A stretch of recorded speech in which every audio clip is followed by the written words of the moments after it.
অনেক বড় একটা কোম্পানি হঠাৎ করে ব্যবসায় লোকসান করে বসলো। এক দুপুরে সেই কোম্পানির কর্মচারীরা বাইরের ক্যান্টিনে লাঞ্চ করে ফেরার সময় অফিসের প্রবেশ মুখে একটি নোটিশ দেখতে পেল। নোটিশে লেখা ছিল, আমাদের কোম্পানির লোকসানের জন্য যে ব্যক্তি দায়ী সে গতকাল মারা গেছে। সেমিনার রুমে একটি কফিনে তার লাশ রাখা আছে, যে কেউ তা দেখতে চাইলে আমন্ত্রিত।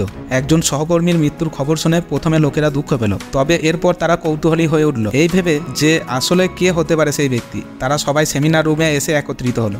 সবাই ভাবতে লাগলো, আসলে কে সেই লোক যে আমাদের সাফল্যের পথে বাধা হয়ে দাঁড়িয়েছিল। তবে সে যেই হোক, এখন সে আর বেঁচে নেই। একে একে তারা যখন কফিনের কাছে গেল এবং ভিতরে তাকালো, হঠাৎ তারা কেমন যেন বাকশূন্য হয়ে গেল, হতভম্ব হয়ে গেল, যেন তাদের খুব আপন কারো লাশ সেখানে রাখা ছিল। কফিনের ভিতরে আসলে রাখা ছিল একটি আয়না। যে ভিতরে তাকিয়েছিল সে তার নিজের চেহারাটাই দেখতে পাচ্ছিল।